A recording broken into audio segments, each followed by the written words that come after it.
I'm Adam P. Kennedy. Welcome to the Black Experience. In this episode, we're talking about the life and legacy of warrior, statesman, and citizen of the world, Colin Powell. I'm honored to have General Tony Zinni, a retired four-star United States Marine Corps general.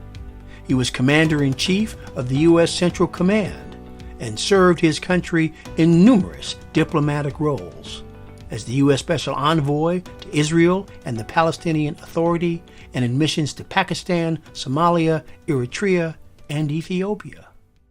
Well, again, it's great to see you, sir. And I wanted to talk this morning just for a few minutes about General Colin Powell and warrior, statesman, citizen of the world. So tell me, when did you know him? How well did you know him, sir? I knew him fairly well. When I was in the European Command, he was the chairman of the Joint Chiefs of Staff. And of course, we had several military operations that he came and visited while we were conducting them. And at that time, I was a brigadier general, and I got to interact with him several times. And then when I was in Somalia, he was the chairman also at the same time at that time. And we briefed him several times on the operation. And we had a mutual friend, Ambassador Rich Armitage, who ended up being his deputy secretary of state. They were very, very close.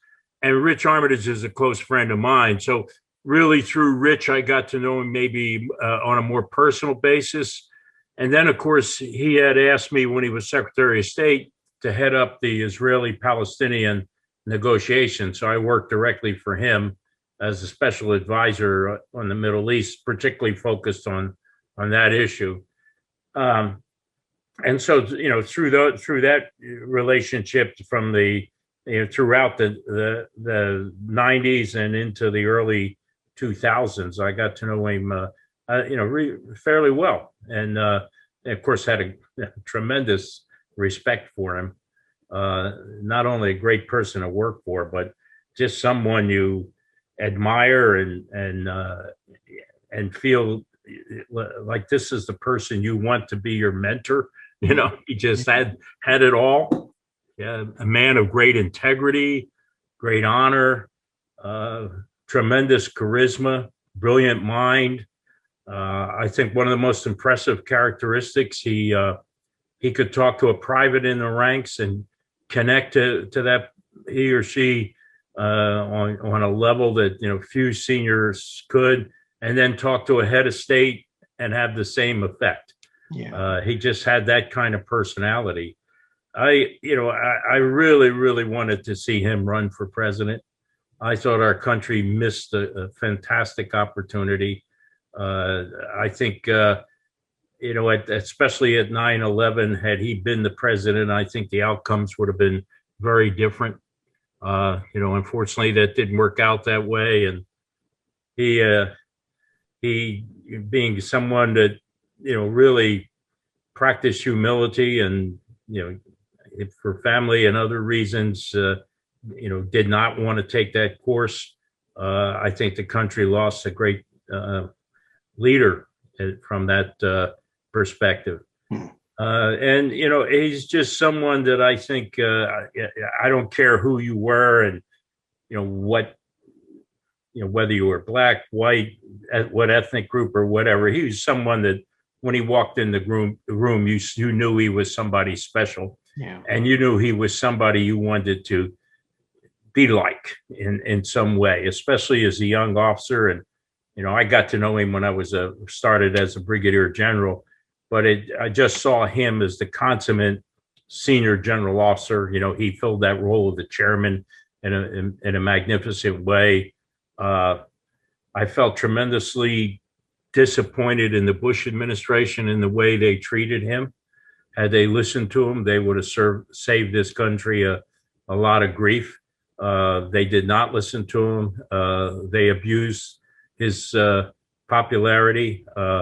He was a good soldier. He wasn't going to leave his command that was determined to go off to part of a war that he didn't agree with, and he tried to warn them.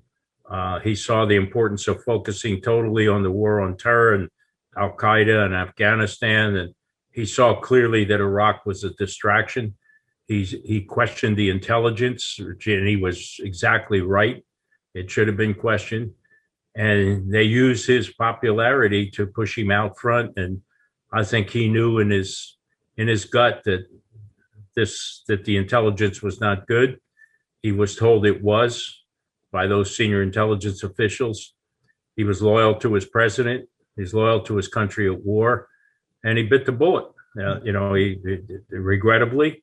But I liken it to you're a good soldier and your unit is going off to war. You think your commander has a bad plan, and your commander's going to do it anyway. You can't walk away from it because it's your command, and you're not going to desert the command in time of conflict. And I think that drove him to be the loyal soldier that he was. Well, I was going to ask this question later, but you brought it up, so I want to ask it now then. In many of the headlines in this past week, it says, what's a great warrior, statesman, but his reputation forever stained. And because of what you just talked about him going before the United Nations and saying what he said, do you think in terms of the headlines, now I understand certainly being in the meat of the article, but do you think the headline, do you think that's fair to say he's forever stained in the headline for him? No, I think it's totally unfair.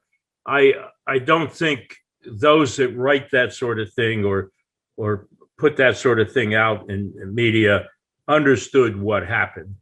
He clearly knew that Iraq was a distraction, that the intelligence was highly questionable, if not flat out wrong.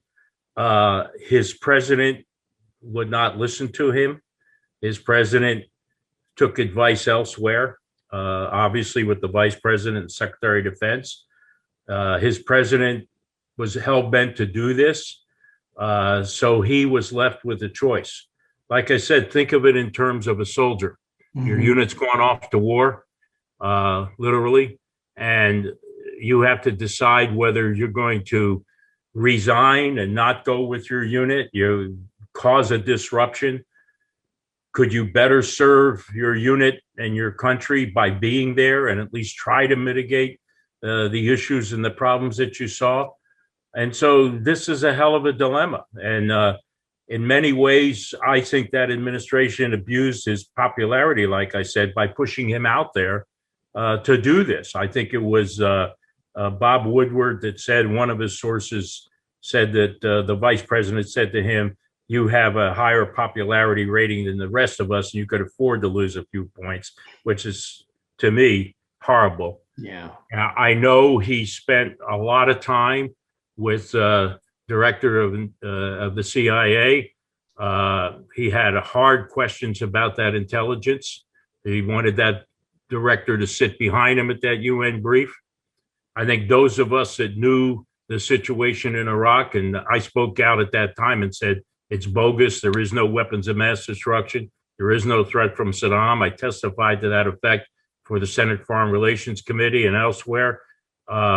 We knew the sources of that intelligence were not only highly questionable, the intelligence itself didn't make sense. And, we had inspectors in there, many of whom were Americans, and not only American inspectors, but American intelligence officers. And they clearly could not find any evidence of an ongoing program. Secretary Powell was able to get them back into Iraq before the war. They validated it again. There was no evidence of an ongoing problem. The head of the inspection team, an American, Kay, and his deputy Delver, testified to that effect. If you remember, Rumsfeld then said, "Well, we have our troops out there now, and it's hot, it's in the desert, and so you got to use them." What a hell of a reason to go to war, So he tried to, in some way, through what he could, to prevent that from happening.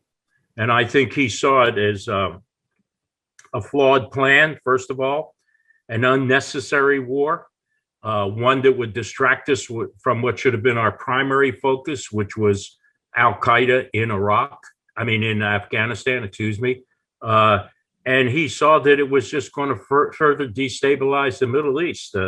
After we did that and we were tied down and we did it with insufficient troops, we had to do this surge in both Afghanistan and Iraq. Things were not going well. He attempted to re-engage in the Middle East peace process and asked me to handle it. In some ways, I think he was desperately trying to counterbalance the ill effects of what he knew would be the results of this.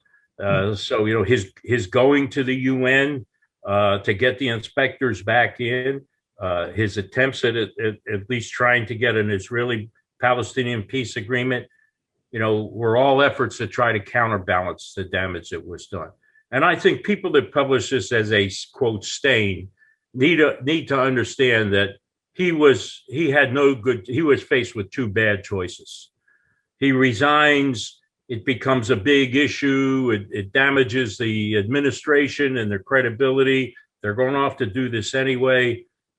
Or he sticks with what he signed up to do, to be Secretary of State, and tries to mitigate as best he can the ill effects of a flawed plan and lack of a rational strategy. And so, in my mind, you can't call that a stain. His stature was used and abused by the administration, in my view. No, well, thank you, General Zinni, for sharing that insight. Thank you. So I want to go back on maybe a more positive note. It's sort of a two-part question. I wanted to ask you about General Powell's leadership. And when you look back at Operation Desert Storm, was there a more perfect operation that you've ever seen, sir? I think what you saw in Desert Storm was the application of the Powell Doctrine. Coming out of Vietnam, people like former Secretary of Defense Caspar Weinberger, and then Colin Powell, when he was chairman of the Joint Chiefs of Staff, attempted to put out questions that a president should ask before he commits troops and forces. Have you exhausted every attempt at peaceful resolution? I remember when he was in the Bush the Elder administration during that time, they did. Secretary of State Baker, Brent Scowcroft, who was the national security advisor, they went to the United Nations. They wanted to get international support for the use of force, tried to put pressure on Iraq to get the inspectors back in. Powell said, if you're going to do this, then you make sure you have international support, a coalition and an alliance. Mm-hmm. You look at that structure that we had there. Muslim countries in the region were fully on board. We had an awkward military chain of command, but we agreed to it because we wanted the impact of all those flags behind us. Prince Khalid, along with General Schwarzkopf, had a dual command.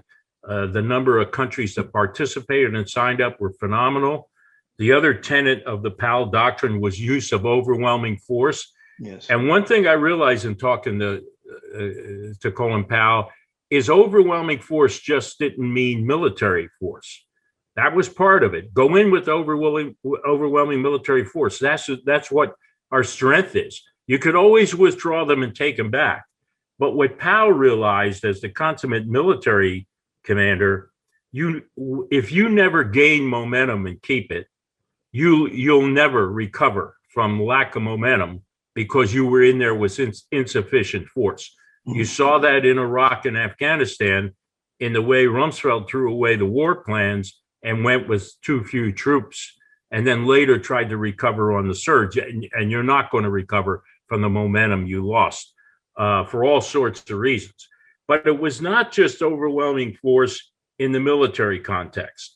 It was overwhelming force in terms of legitimacy, international support for what you're doing, being on the moral high ground, the use of all the elements of government, the total full government participation in terms of economic and political and social involvement in what you're trying to do, and that it isn't just a matter of a military victory in terms of defeating forces and taking terrain.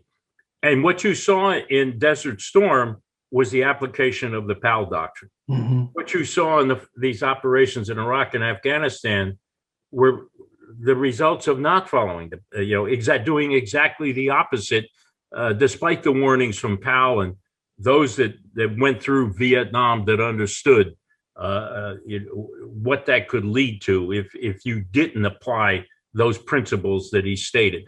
And he put it out in the form of questions that the president should ask these questions. Do I have support of the American people? Am I willing? Have I exhausted every means to try to resolve this peacefully? When I'm committing forces, am I willing to commit, overwhelming force to do this? Can I gain a coalition of willing partners and legitimize that through something like a United Nations resolution? And when you go down his checklist, you see this is Desert Storm. Mm-hmm. When you go and look at Iraq and Afghanistan and the way it was done in the second Bush administration, you see a violation right down almost every checkpoint. So I'm curious, and I'm going off on a tangent here, but why do you think, if the Powell Doctrine works so well, why did later administrations adopt a counter policy, a counter doctrine? I think that there's a couple of reasons for that. One, we don't have a good corporate memory. We're constantly relearning the lessons of a Vietnam, a Somalia, an Iraq, Afghanistan, and we'll continue to do that because we don't think in strategic terms. We don't value the lessons of history. We don't capture them well. The second thing is a degree of hubris or arrogance. An administration comes in and the Rumsfeld Pentagon that dismissed the war plans that had been developed over years and had been exercised and evaluated and analyzed based on intelligence and our force capability and technology, and they threw it away. You remember the theme was shock and awe. Yeah. We're just, we're going to have a few troops, but it's going to be all bombs and whiz bang and flashes, and this will win the battle. When every one of us who ever wore a uniform that had two brain cells to rub together could tell you, in that kind of environment, you better control the ground. You better control the people, and you better control the ground right from the start. Because if you don't, all sorts of bad things are going to come across the border, blow up from a society that was at odds within itself with each other, lack of protection of things like military bases and armaments and ordnance that then are on the streets, and the ability of bad things to crop up, like Al-Qaeda in Iraq, which eventually became ISIS.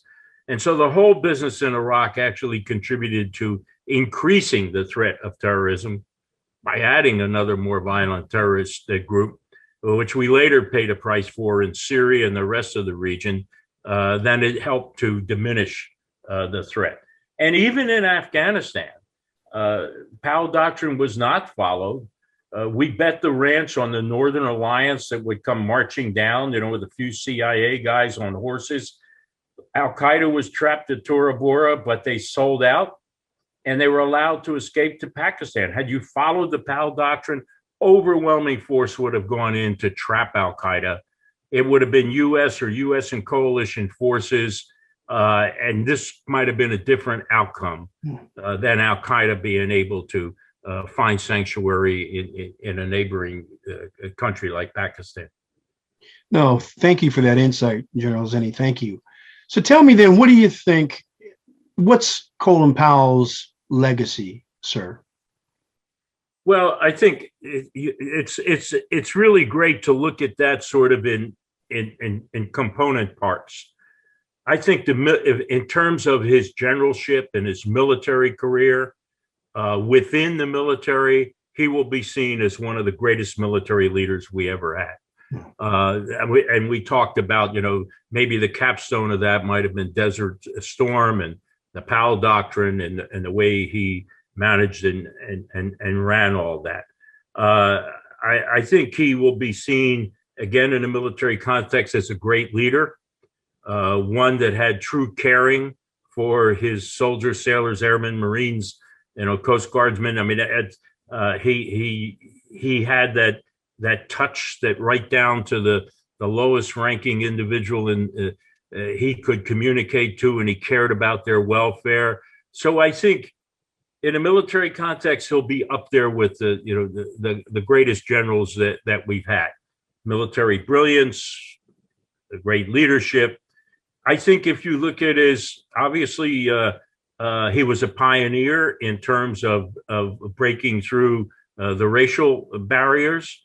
He was grew up in the inner city, went to the City College in New York, ROTC. This was not a West Point graduate, blessed to begin with.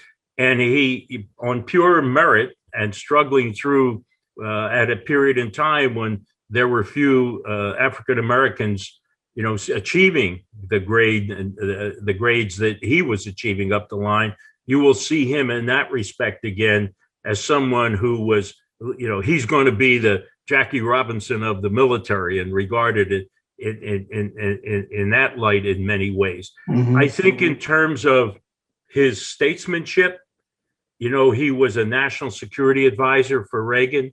He was Secretary of State. I think you could talk to any leader in the world who was around during his time in formulating foreign policy and conducting international relations, the high degree of respect they had for his understanding of global dynamics, his ability to work with allies, his ability to understand the issues that were there. I will tell you this, within the State Department, he was revered. So our own diplomats, much like our own soldiers, obviously had this respect for him. So if you look at that soldier statesman, you will see in each of those areas as a soldier and as a statesman. If you look at him, in respect to what he had to accomplish and overcome, that's another area you will see him at the top. But I would like to emphasize that he was a great individual. He was a person you wanted to have a beer with, and you're looking at somebody you would think, oh my God, you're going to have a beer with Colin Powell. He'd be the first one to tell you, let's go get a beer, and this charisma, this touch, this humanity that he just came out of every pore, and it was so natural for him. I like to think it's because he never forgot where he came from. Yeah. And he had that touch. So in those respects, I think, that'll be his legacy. No, thank you. Thank you, sir. Thank you for those insights. And, I never got a chance to meet him. He was on my bucket list of people to try to talk to, but it's great to hear from people like yourself who knew him well, and the admiration that everyone has for him. And I think some of the things that you talked about, people keep on saying, he was a very humble man.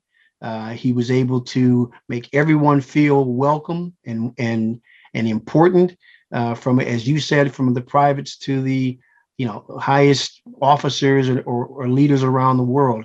And that really is quite a gift. That really is. So it's we don't see those kinds of people very often, do we, sir? No, and that humility, that ability to not take himself so seriously, the lack of putting on some sort of front. God help us, we've been through enough pompous asses in leadership roles. It was just refreshing to be around somebody like him who could be humble and not say he was great, and you knew he was great just by being around him. Yeah. Well, the last thing I want to ask, and I don't know how much you know about this, but how much influence do you think Mrs. Powell, Alma Powell, played on him? Oh, I mean, I've only met her in passing several times, but I do know that that was a true love affair, and he respected her opinion, her views, and that was a part of him. Like all good marriages, and I just had a friend of mine who lost his wife, and is in a grieving period, and I said to him, you know, what I've learned, I mean, I've been married for 55 years. You begin a relationship with two people, and then down the road, you become one. Yeah. So when one is pulled away from that, there's something missing. You're not a whole person. I think he had that kind of relationship with his wife. And she was, he would not have done anything in any way that she would not accept or could not accept. She was a rock to him, and he valued her advice, input, and what she had to say. And, you know, obviously was a hell of a military wife too, a career of deployments and, you know, being in harm's way and working long hours. And those of us that have been fortunate enough to have spouses that carried us through all that know the value of that, the raising a family while you miss great clumps of time to be around the children and everything else. Yeah. I would say one other thing. I have a friend who had adopted a lot of children and adopted, you know, some were of other races and ethnicity and that sort of thing. And Colin was a great advisor to them on bringing them up, you know, especially African Americans and others. I think he truly cared about young people and kids. Obviously, much of the charitable work he signed up for demonstrates that. He really wanted young people to think of themselves not only in terms of their own development, their own capability, but as part of this country. Mm-hmm. Every time he talked to young people, it was about being a good and great American. And he was the consummate patriot, you know. He fought hard through discrimination and everything else to get where he went to, but he felt strongly that this country was important enough that when he reached that point, he tried to convince others that it's worth the fight, it's worth the journey. And I think, again, that'll be part of his legacy. Yes. Well, again, thank you, General Zinni. Sure. I appreciate the insights. It's always great to talk to you. Again, thank you so very much. This is the Black Experience for all. Please consider clicking on the join button to support our nonprofit. I'm Adam P. Kennedy. Thank you for joining us.